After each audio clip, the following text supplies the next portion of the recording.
I'm Jim Carafano. I oversee all the foreign defense and security policy here at Heritage, and it is my privilege to welcome Dr. Wess Mitchell, who is Assistant Secretary for the Bureau of European and Eurasian Affairs.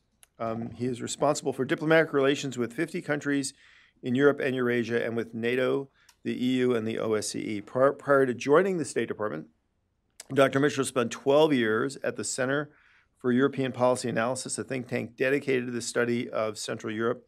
He was a co-founder of CEPA and served as the president and chief executive officer from 2009 to 2017, and the director of research from 2006 to 2009, and played an instrumental role in CEPA's growth and becoming a leading think tank with offices in Washington, D.C.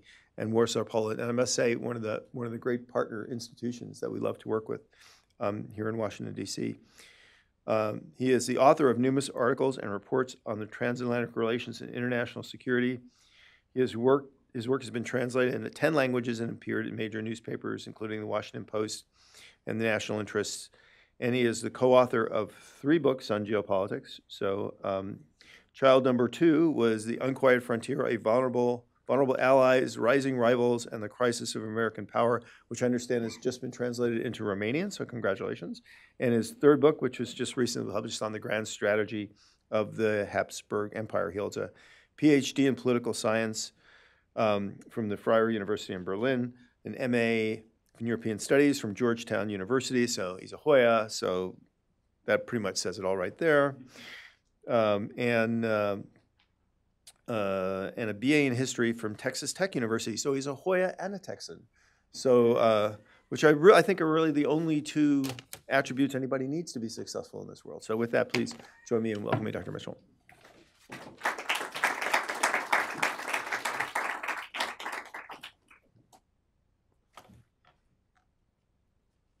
Good morning, everyone. It's really great to see a lot of friends in the audience, and I appreciate you all being here today. I'd like to thank Heritage Foundation for inviting me to speak. I have followed Heritage's research for many years and appreciate the work that you do, bringing original ideas to the policy debate here in Washington.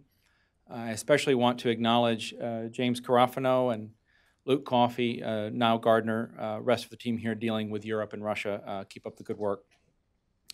100 years ago this month, American soldiers were fresh off the boat in France, beginning to engage in their first battles of World War I. They had just won their first victory at the French village of Cantigny, and were in the opening phases of the Battle of Belleau Wood, where U.S. Marines stopped a German offensive and saved Paris. In the decades that followed, America would fight again to save Europe. 3 world wars, 2 hot and 1 cold. We helped rally the democratic West to prevent brutal opponents from dominating Europe and the western rimlands of Eurasia. After World War II, our grandparents' generation laid the foundation for future Western security and prosperity through Atlantic cooperation. Unlike in 1919, in 1945 we did not leave Europe. We created permanent bases for U.S. troops, we formed the Marshall Plan, we created NATO, and supported the establishment of the European Union. The end of communism in 1989 brought vindication of everything we had fought for in the 20th century: representative democracy, free markets, rule of law, the Western way of life. In short, the cause of freedom. Next year, we will mark 3 decades since the fall of the Berlin Wall. It will be a time to celebrate and remind ourselves and our allies what we were striving for and how far we have come. The world that our grandparents and parents built is a place where we enjoy a degree of freedom and prosperity that would have been unimaginable to past generations. Together with our allies, the United States ushered in one of the longest periods without great power war in recorded history. But as we contemplate the past, we should also look to the future. Today, the United States and Europe face challenges that few of us would have thought possible from the vantage point of 1989. In his speech in Warsaw last summer, President Trump stated up front what the goal of this administration in its foreign policy will be in Europe: to preserve the West. As he said then, there is nothing like this community of nations. The world has never known anything like it. We must have the desire and courage to preserve it in the face of those who would subvert and destroy it.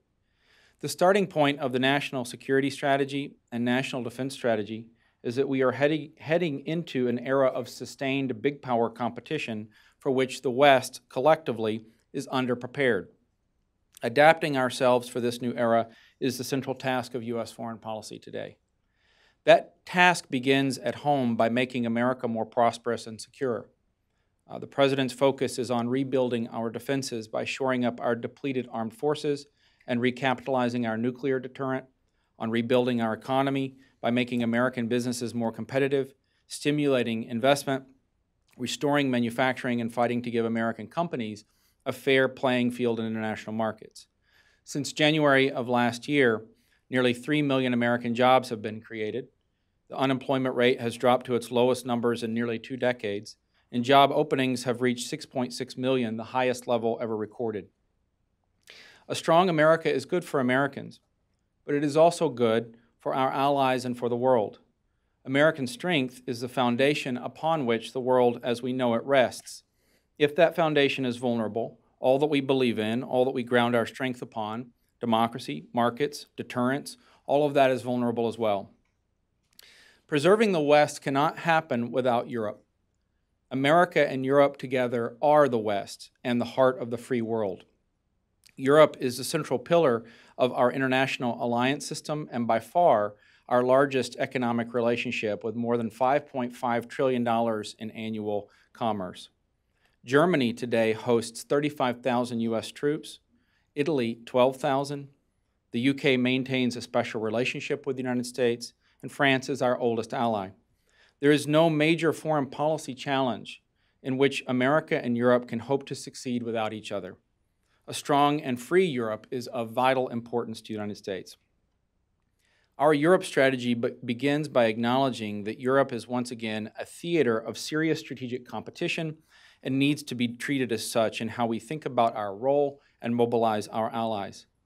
After 1989, Europe became, in many people's minds, a post-geopolitical, post-historical place. History was over, we had defeated the Soviet Union, and Western institutions were expanding. After the 9/11 attacks, we shifted the bulk of America's foreign policy focus and resources to counterterrorism and the Middle East. After 2009, we pivoted to Asia, withdrew the last U.S. tanks from Europe, and prepared for a Pacific century. Fast forward to today. Coming into 2017, this administration inherited a failed Russia reset, a conflict in Ukraine that had already cost 10,000 lives, a failed red line in Syria, the largest migration wave in recent European history, an EU that was navigating the first formal exit of a member state in its history, and an insolvent Iran agreement that had helped enable a scale of Iranian expansion from the Persian Gulf to the borders of Israel, not seen since antiquity. Today, Europe is indisputably a place of serious geopolitical competition. The starting point of the Europe strategy is to say we have to take this reality seriously. That means taking geopolitical competition seriously. America has to take it seriously, and Europe has to take it seriously. First, we have to anchor the Western alliance. This is both a material and a political undertaking. The material part starts with physical defense. Strong defense is cost-effective. The stronger we are today, the less likely assertive rivals are to choose the path of war tomorrow. America has set the example in accepting our share of the responsibilities for American security by being crystal clear on our commitment to NATO and Article 5, reaffirming NATO as the bedrock of Western defense, and putting real resources into the defense of Europe.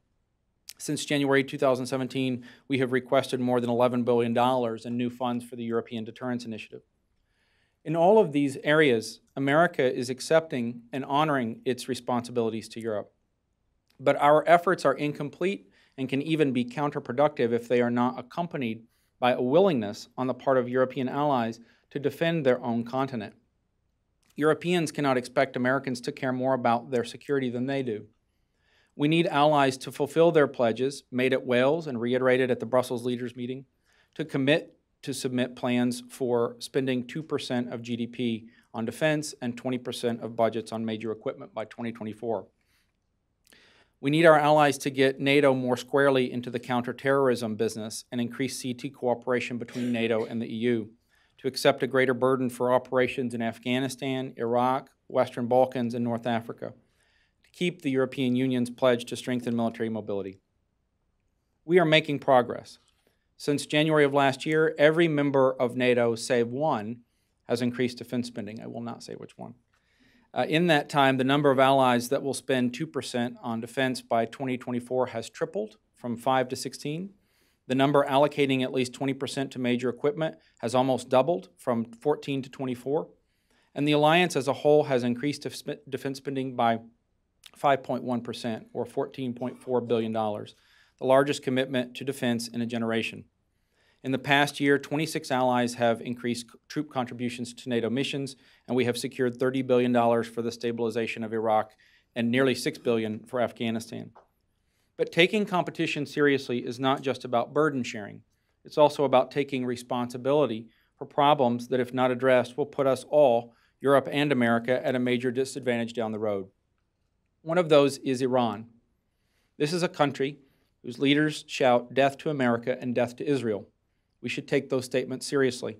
Continuing to do business with an Iran that is building ballistic missiles is not an option. As Secretary Pompeo said recently at a Heritage podium, no more cost-free expansion. Another example is Nord Stream 2. This pipeline will make the eastern flank of NATO more vulnerable to Russian pressure, reduce Ukraine's security as a transit nation and render it more susceptible to Russian aggression, and make Europe more dependent on Russian monopolies. Many European states, as well as the European Union, share our concern and are working with us to stop this project. Taking strong U.S. positions on issues like Iran and Nord Stream 2 causes disagreements with some of our allies. But the long-term costs of neglecting these things outweigh whatever short-term benefits we get from the appearance of political unity today. In taking strong positions, we are not targeting our allies. We are countering those like Russia, Iran, and China that are putting our collective security at risk. We urge our allies to take these and other threats to Western security more seriously than they have in the past, and we are ready to work together to find a common way forward. Preserving the Western alliance is not just a material undertaking. As Churchill said, arms, instrumentalities are not sufficient. We must add to them the power of ideas. That begins with being clear about who we are. We are not being threatened as individual polities, but as a political civilization, the West. What is the West? It's a realm of ordered liberty, guarded by strong states, bound together in leagues and alliances. The West is separation of powers to protect the liberty of individuals and communities, and alliances to protect the nations that preserve those liberties. Those are liberties we hold dear. Nowhere are they more clearly spelled out than in the Washington Treaty, the founding document of NATO, which states in its preamble, the parties of the treaty are determined to safeguard the freedom, common heritage, and civilization of their peoples, founded on the principles of democracy, individual liberty, and rule of law.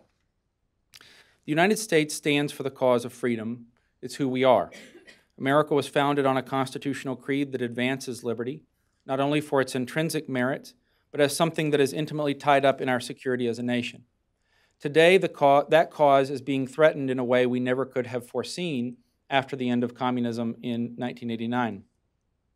Russia and China represent a coherent model, political stability founded on authoritarianism and brute force, harnessed to certain aspects of market competition, that threatens the basic principles of our functioning.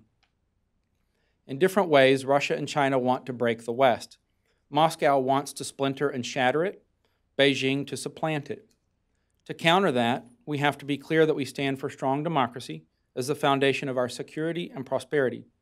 We must view the West as a community of democratic nations, united by history, culture, and shared sacrifice. Some of its members are old democracies, some are not.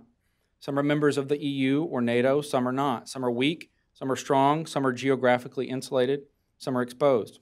Ukraine and Georgia are part of the West, both by virtue of history and the choices of their people. Britain will still be very much at the heart of the West after Brexit. The point is that there has to be a concept that binds us that is not just an institution. Institutions are means and not an end. It is this broader sense of community that has to be mobilized and strengthened for the era of geopolitical competition. One place where strategic competition is intensifying dramatically is Europe's eastern frontier. The space from the Caucasus through the Balkans and up through the Danubian Basin is a region of renewed geopolitical focus for Russia and a new playground for China. Our priority has been, first and foremost, to check Russian aggression. In recent years, Moscow has forcefully redrawn borders in Eastern Europe. It has intimidated and attacked neighbors, launched disinformation and cyber campaigns against the West, and engaged in military buildups on its western frontiers. As Secretary Pompeo said recently, Russia's aggressive behavior was enabled by years of soft policy toward that aggression. That is now over. We seek better relations with Moscow, but will not pay for these by sacrificing our principles or our friends. We are clear-eyed about the challenges we face and will raise the cost of Russian aggression until President Putin chooses a different path. Since January 2017, we have brought sanctions against 205 Russian individuals and entities. In support of our close ally, the UK, we rallied allies to conduct the largest expulsion of Russian diplomats and intelligence officers since the Cold War. Together with U.S. European Command, the State Department is leading the U.S. government in systematically strengthening our tools to counter Russian cyber threats, active measures, and disinformation. Second, in parallel, we are building up the means of self-defense for those states most directly threatened by Russia militarily, Ukraine and Georgia. We have lifted the previous administration's restrictions on lethal aid and helped those states acquire much-needed defensive weapons. We have also worked to keep Ukraine on the path of reform, including most recently by working to ensure an anti-corruption court that meets IMF standards. And we are working to strengthen U.S. political, military, and economic engagement with Georgia. Third, we are working with allies to build better long-term bulwarks to Chinese and Russian influence. Across the eastern frontier, that means strengthening frontline states' political systems, diversifying their energy grids, improving the resilience and readiness of their militaries, and encouraging their efforts at regional coordination. In North Central Europe, we are working with Poland and the Baltic states to build a stronger military deterrent. In Central Europe, we are strengthening efforts to combat corruption, counter Russian disinformation, and ensure a vibrant civil society. In the Balkans, we are increasing aid against Russian influence and coordinating closely with the EU to bring greater stability. As I speak, our team is working in the field with the EU and key European partners on Serbia-Kosovo, Bosnia and Herzegovina, and the Greece-Macedonia name issue. In the Balkans, as elsewhere in the world, the scale and depth of U.S.-European cooperation demonstrates the ways in which the transatlantic relationship helps us address very real common problems. Throughout this whole region, from the Baltic to the Black Sea, we are making steady headway in supporting diversified energy infrastructure through projects like Kirk Island and the Brua pipeline to ensure our friends have options other than Russian gas.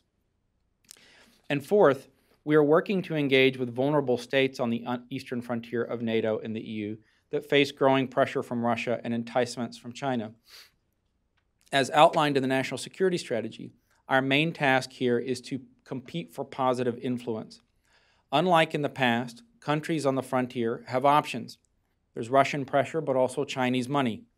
China's so-called 16+1 and Belt Road initiatives are geopolitical projects aimed at cultivating influence and weakening Western solidarity. We have to strengthen our ties with and provide viable alternatives to vulnerable states to keep them moored in the West or expect to lose them.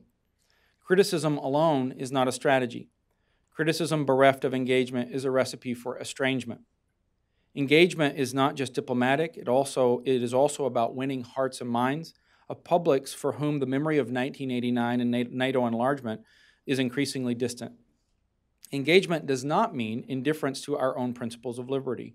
We will always be clear about what we stand for and the values we share, while using the tools of diplomacy to close the gaps within the West that Russia and China so eagerly exploit. Finally, we have to stabilize Europe's southern frontier, the Mediterranean basin and its littorals. We have been slower, I think, to view the South through a strategic lens, in part because The problems in Europe's east are more easily recognizable to us as being strategic in nature, being mainly military and familiar as a Cold War problem set. And in part because the main challenges in the South are things we associate mainly with domestic politics. Counterterrorism for Europe has until recently largely been seen as a policing matter, and irregular migration has been a primarily political and humanitarian concern. But as recent events have shown, developments to Europe's south can also dramatically affect the strategic stability of Europe. The magnitude of recent migration flows sent ripples of political instability into the very heart of Europe. Brexit, German elections, the bottleneck of migrants and foreign terrorist fighters in the Balkans, the growth of populism, none of these can be fully understood without taking into account the migration crisis. The CT challenge is not simply a policing problem. ISIS and its successor groups have a kind of strategic lift capacity. They can hit large cities, including in the United States, the U.S. homeland, from European airports. The spread of Iranian influence from the Levant and Mediterranean to the Persian Gulf will profoundly shape Western security over the next several years, and Europe is likely to feel its effects more directly before the United States does. Russia, too, is active in the Mediterranean, not only with its traditional naval presence, but as a life support for the Assad regime that has prolonged the migration challenge from Syria and enabled growing Iranian influence in the region. For all of these reasons, we have to take Europe's southern frontier more seriously. We have worked to rally Europe to increase contributions in Iraq, Syria, Lebanon, Afghanistan, turn NATO's attention more fully to a southern vector, which will be a major focus of the upcoming NATO summit, and increase allied efforts at strengthening borders and coordinating our dollars and euros for stability in North Africa and the Middle East. On migration, we are working to be a catalyst to homegrown efforts of frontier states most directly impacted by the problem and who have done the most in developing local solutions. We are working with Mediterranean nations like Italy to build a strategic initiative on migration that encompasses all of the dimensions of this challenge, from onshore North Africa and Middle East stability and better coordination of NATO, EU, and member state aid to maritime security and border security. And finally, we have to buttress the Eastern Mediterranean. This is a major undertaking in its own right. This is an emerging maritime frontier, and we face full-on competition from the Russians. We are working determinedly to stabilize the relationship with Turkey, keep it on a Western strategic track. A permanent breach in this relationship would do multi-generational damage to U.S. national security. On a long-term basis, Turkey is the only country in the region with the throw weight to counterbalance Iran. It is a NATO ally with legitimate security concerns, including many that we share, that we must help it address. Turkey is a framework nation in the Resolute Support Mission, critical to European energy security and dealing with the migration challenge, and a partner in counterterrorism. At the same time, we cannot be silent when Turkey's leaders curb democratic freedoms and rule of law, harangue Israel, and wield rhetoric or pursue policies that unnerve Ankara's neighbors and our close friends and allies. We have sought to stabilize the relationship with concrete near-term objectives, pressing for the release of detained Americans and embassy staff, averting the purchase of a Russian S-400 system, and constructing a modus vivendi to avoid a collision of our forces in northern Syria. In parallel, we are working to put the pieces in place for a stronger long-term U.S. strategic presence in the Eastern Mediterranean. We are cultivating Greece as an anchor of stability in the Eastern Med and Western Balkans. We're working with Cyprus as a vulnerable state that needs greater Western attention, while continuing the process towards a bizonal, bicommunal federation, and developing the energy of the Eastern Mediterranean as a major plank of European energy diversification as Europe's traditional northern fields wind down.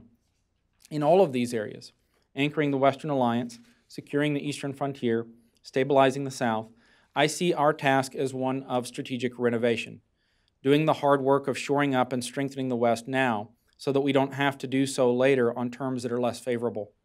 We are playing catch-up after years of not seeing Europe as a strategic theater. This is not a task that we can accomplish alone. Only through cooperation with individual allies, with NATO, with the European Union, can we succeed. Along the way, we will not agree on everything, but it is not our disagreements that will define us. The bonds that bind us are far stronger than anything that divides us. The transatlantic relationship has known its fair share of disagreements, from Roosevelt and Churchill to Kennedy and Adenauer, Suez, Vietnam, Pershing missiles, Iraq, quantitative easing, disputes over poultry and chlorine. But as in any family, we work out our disagreements in ways that leave us stronger.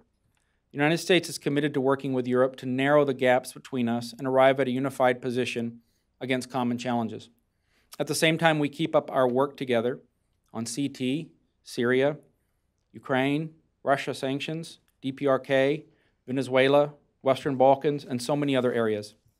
We are committed to accepting and honoring our responsibilities. In common cause, we all have our parts. We must accept ours, and Europe must accept its own. The days are over when the West could, in Lord Salisbury's famous phrase, float lazily downstream, occasionally putting out a diplomatic boat hook to avoid collisions. We must view the defense of the democratic West not as something that will succeed automatically because of the end of history or the arc of history, but as something that requires our conscious, dedicated effort and the sacrifice of our societies to ensure. The work in front of us is not easy or painless, but it is worth every ounce of creativity and vigor we put into it.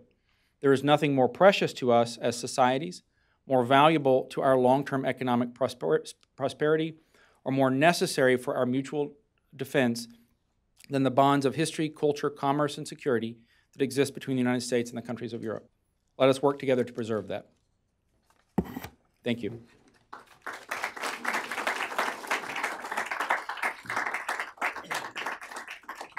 So I understand we have time for a few questions, and so I've collected up some for you. And so I have to confess that the first one is a bit parochial. So for many years, Heritage has worked on the visa waiver program. That's the program that allows reciprocity between the United States and dozens of other countries for visa-free travel for personnel and business. And we did some reforms in the mid-2000s. We brought in a number of countries, including former Warsaw Pact members, many of which are now firm members of NATO.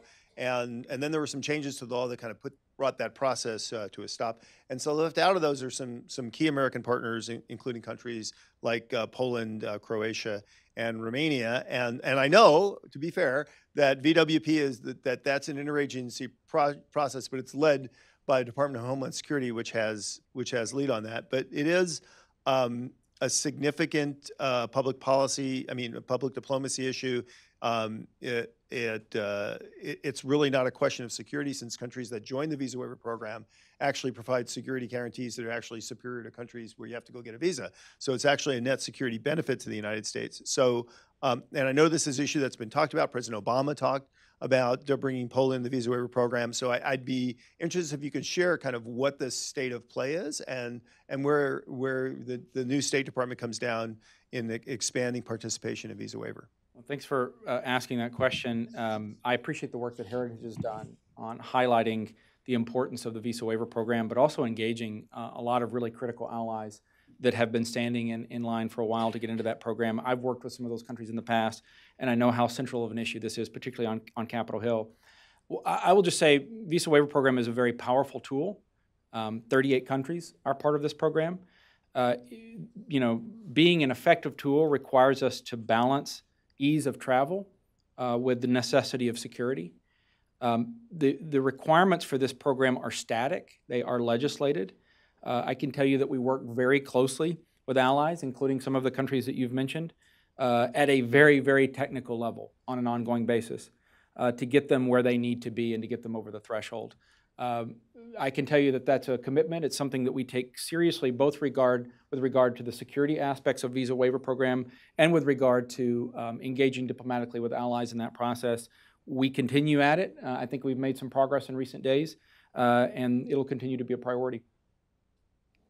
Thanks. So I actually think we heard several things in this speech in terms of U.S.-European policy that we haven't heard before, and I'd like to get to some of those, Hannah, and I have some questions on that. But before we do that, I think it's worth acknowledging that there are frictions in the U.S.-European relationships, and two of them are quite big. So there's been a lot of discussion about JCPOA and Iran deal and everything, and I think we could put that to the side. But the other issue, which has really been an irritant in the transatlantic relationship, is U.S. trade policy and the implementations apparent in the back and forth between U.S. and Europe.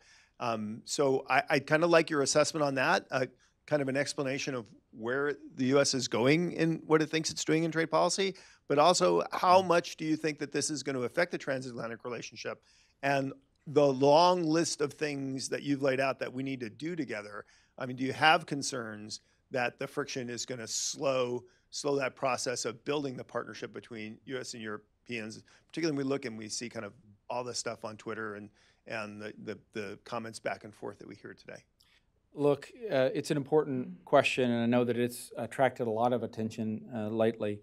Let me start by saying the transatlantic relationship is built on strong trade. This is certainly not the first disagreement that the United States and Europe have had over the decades on fundamental issues of trade. Right now, this is about a $5.5 trillion economic relationship on an annual basis.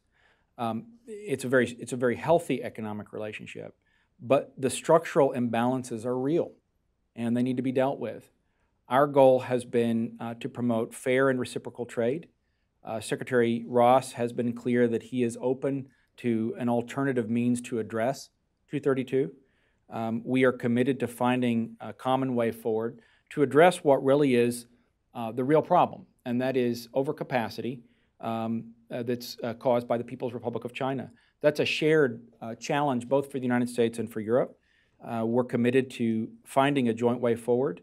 And I think in the meantime, the key is, while we're working through this, to not let the issue of tariffs define the relationship. It's an important issue.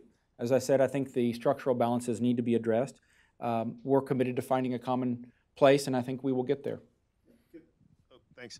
So if I could just follow up on that for just a second, because this is, to be fair, it's a difficult debate to follow. So if you ask, who has more tariffs, is it us or them, right? So, the administration would say, well, actually, if you look at tariff rates, the European rates are slightly higher, and the Europeans say, well, yeah, but some American tariffs are so high that there's no trade there. And so if you look at the weighted tariff rates, it looks slightly different.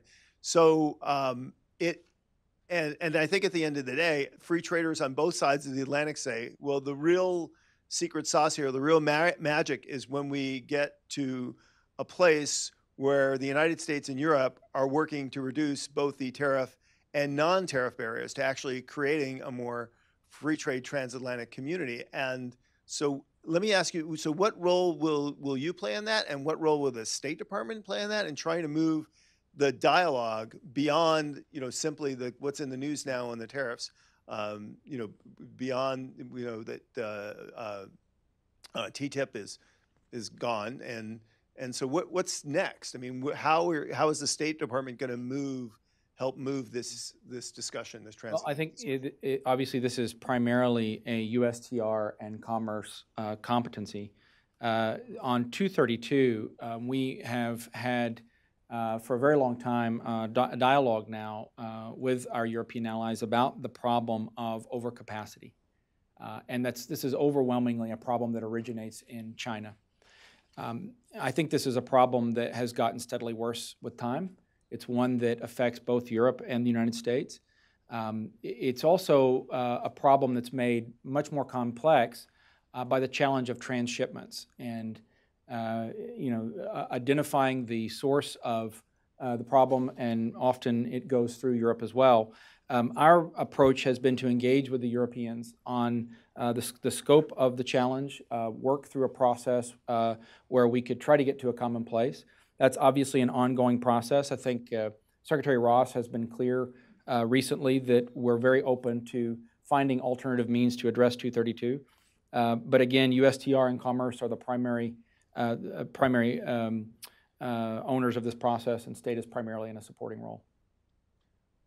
So among the list of questions were, on some of the things that I don't think we've heard before when we've heard the discussion of what this administration's policies are going to be towards Europe. So we saw a lot really in the first year of the administration, really on reassuring NATO, commitment to Article 5, support for the NATO reassurance programs, really an expansion of U.S. exercises in the theater, a reaffirmation of what you mentioned of bucking Russian aggression, renewed commitments and support to Georgia and Ukraine.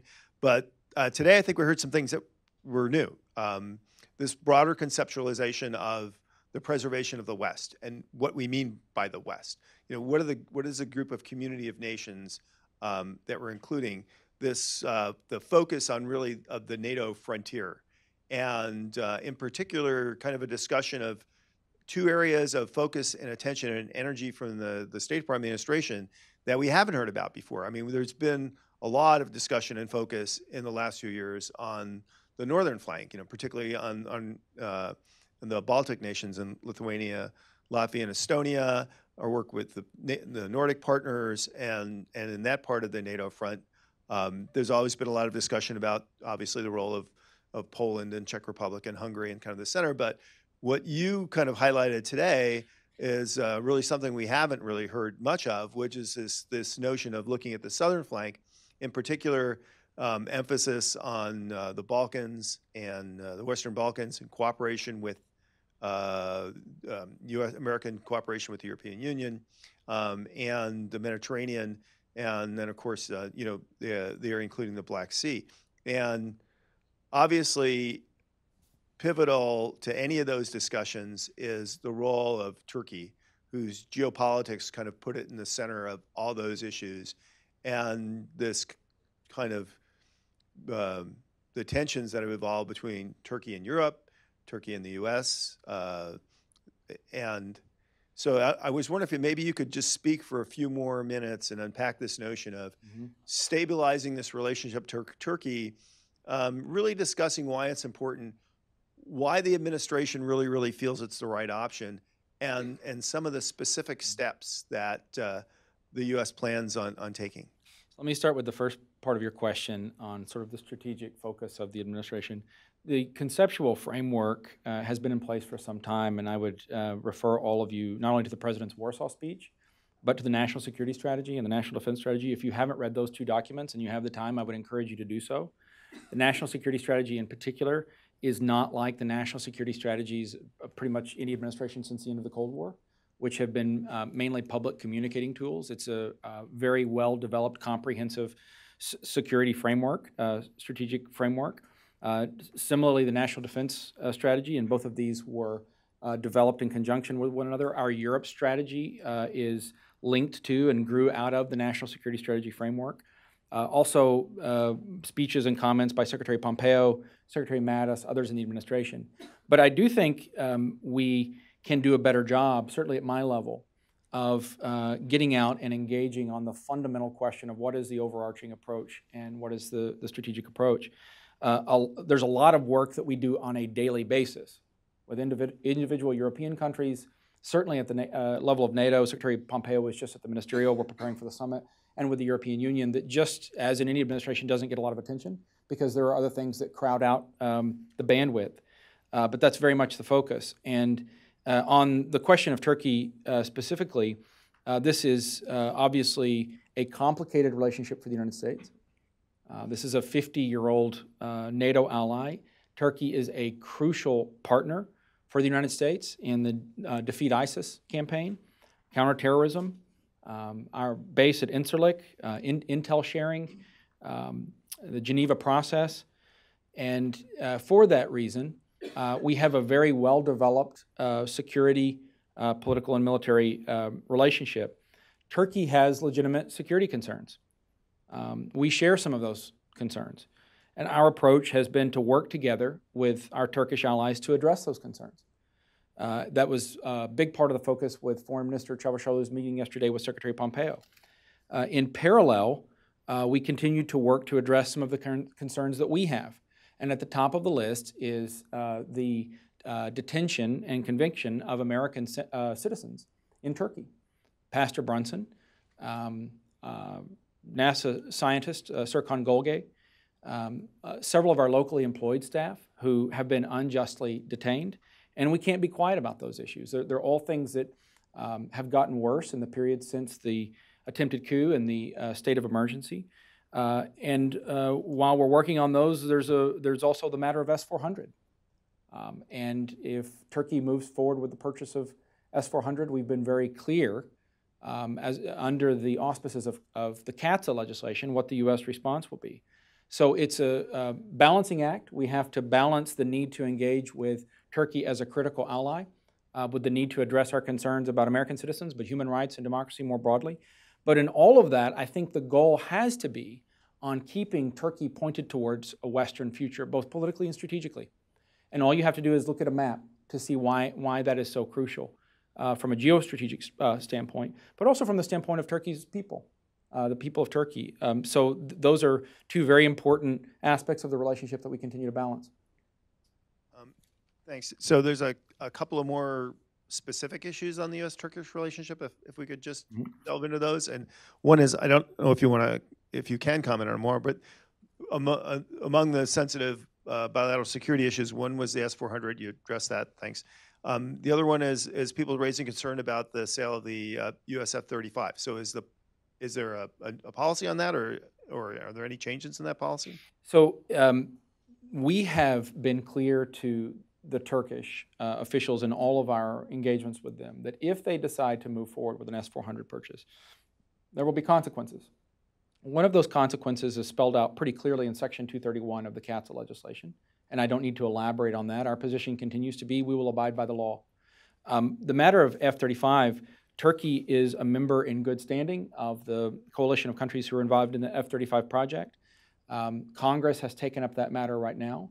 I don't think I'm saying anything new when I say here that from a Turkish perspective, they should expect that if they move forward with a sophisticated Russian weapons platform, they can expect to see it have a ripple effect for their participation in U.S. military industrial projects. And I think that includes F-35. The other issue that you raised that I was going to ask you to unpack just a bit more was, something that you have not heard U.S. diplomats a word very often is Cyprus. So you did mention that part of the U.S. strategy is not only stabilizing the relationship with Turkey, but also strengthening the bilateral relationship with Greece, which is important if for no other reasons, the naming issues in Macedonia, which are important because that is a key issue in the potential for Macedonia's ascension to NATO, which becomes a key issue in terms of those of us who are interested in further NATO expansion. And for Georgia, that NATO makes a clear demonstration that the door is still open and that there is a path forward for Georgia. So anytime you talk about building stronger relations with Turkey and Greece, and you say Cyprus all in the same sentence, people get a little nervous. So I was wondering if you could unpack for why the United States is thinking about getting more engaged in Cyprus, how it plans to manage that relationship between Greece and Turkey, and how this will be or could be constructive in terms of building that stronger southern flank, which you say is so critical for the for rounding out the defense of the NATO frontier. So thanks for the question. I see the Eastern Mediterranean as a southern extension of a lot of the problems that we're dealing with across the entire eastern frontier of Europe. There's Russian military pressure, subversion, money. There's Chinese presence increasingly in this region. There's a lot at stake for European energy security. One aspect of this is building on pre-existing foundation of very strong CT cooperation with Cyprus. With Greece, we have, at the tail end of the previous administration, we already had the start of a closer U.S.-Greece relationship that we've now built on. I think what we have to do on Cyprus specifically, and I was just there recently meeting with leaders on both sides of the island, is remain engaged in the process towards a bizonal, bicommunal federation. That remains a priority. We're very actively involved there, and I will be going back there this fall. But in parallel, I do think we have to take the region and developments in that region more seriously as a strategic area in the same way that we have to be more serious about that undertaking across the eastern frontier. We've been clear in our messaging with Turkish officials that harassment of drilling vessels in the Cyprus EEZ is not something that we will allow to go unnoticed or not speak up about. We've also worked at building on the strong political relationship with Cyprus, particularly in CT and security realms. There's a lot that we're doing, for example, on Russian disinformation. The challenge of Russian money on Cyprus is a very well-known issue. So it's an area that needs to be cultivated, and we've made a lot of progress lately in doing that. So if I could put you on the spot for just one more question, I think this is one you can handle. So among the issues that you mentioned of kind of new focus for U.S. energy is the Western Balkans, and I think I see where you're going, where kind of these piece parts fitting together. So you did, for example, mention U.S. opposition to Nord Stream 2, which is not new. I mean, we've heard that from the president. We've heard that from Secretary Tillerson. We've heard that from Secretary Pompeo. And the reason, we understand the reason for the U.S. opposition to that is it is detrimental to this notion of greater European energy independence and energy security, particularly in developing the North-South corridor, which kind of coincides with the frontier of NATO. We've heard the President and the Secretary before talk about the 3 Cs initiative and energy and infrastructure investments, which again are not just reinforcing the economic growth and activity in the frontier and energy independence, but again, they align with the security frontier of NATO. And all that stuff dangles at the end there in Southern Europe, and one of the key pieces of that is the Western Balkans, and it is the part of the frontier that's received the least amount of attention in recent years. It is the part of the frontier that people demonstrate the most concerns about, that concerns over Russian destabilizing potential activities we get the most concerns about. So it is kind of heartening to hear the United States and European Union working together, focusing on stability in the Western Balkans. So as a last question, maybe you could just unpack for us a little bit about what the U.S. thinking are kind of the next steps in bringing not just stability from a security standpoint, but economic development, better governance, civil society to that part of Europe. Sure. So first, let me say a word about Nord Stream 2. Since you mentioned it, I can't resist the opportunity to make a comment there. I think the United States is aligned with the European Union and many, if not most, of its member states in opposition to this project. That it's a longstanding U.S. policy. It predates this administration. It's also, I think, important to be clear, this is not a project that increases European or Western security or energy security. Over the years, we have spent a lot of political effort and a lot of taxpayer dollars promoting European energy diversification.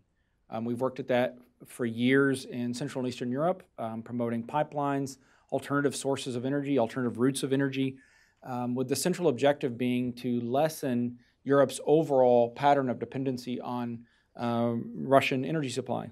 Nord Stream 2 is a project that does not contribute to the solution on European energy diversification. It makes Europe more dependent. I welcomed the comments recently by Chancellor Merkel, the clarity that this is not an entirely commercial project. It has a very clear geopolitical dimension. It damages not only the energy security, but the security of a large swath of European Union member states and NATO member states in the region east of Germany. So we continue to work with our allies in Germany and also with the European Union. I was recently in Brussels. We were coordinating on this.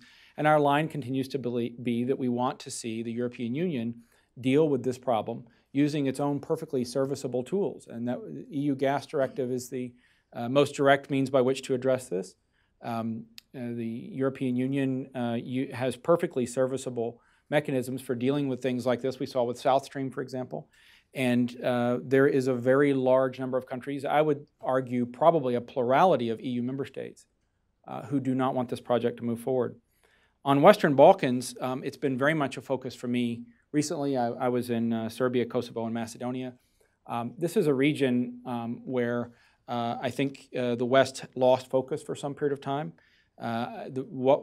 Serbia, Kosovo, in the process of normalization, we work very closely with the European Union, coordinating our objectives. We work very closely with Germany and France and the UK and Italy on a daily basis. At my level, at the level below me, level above me, this is a frequent topic of conversation. We recently took a common stance not only on Serbia, Kosovo, but we're also working on Bosnia-Herzegovina, the name issue with Macedonia and Greece. As I mentioned a minute ago, we have some of our team right now dealing with this, and the United States continues to play a quiet role, but alongside the EU and Germany and others, encouraging a resolution of this impasse so that we can see Macedonia become a NATO member state. All of these are areas that on a day-to-day basis we spend a lot of energy and time working on. We devote a lot of resources to the problems of the Western Balkans. I think some of the approaches that we're taking now, these are age-old problems. I don't expect to see any of them completely solved in the near term, but I think we're making important progress. So are you a betting guy on the naming of the Macedonia issue resolution? Do we get a percentage, 60, 40? I am absolutely not going to answer that question. Well, I would like to thank you for not only in coming and speaking today and laying out the administration's policy for America's next steps in Europe, but really for taking a grilling and answering what I think are really kind of the tough questions that are on most people's minds. So if you all please join with me in thanking the Secretary for his comments. Thank you.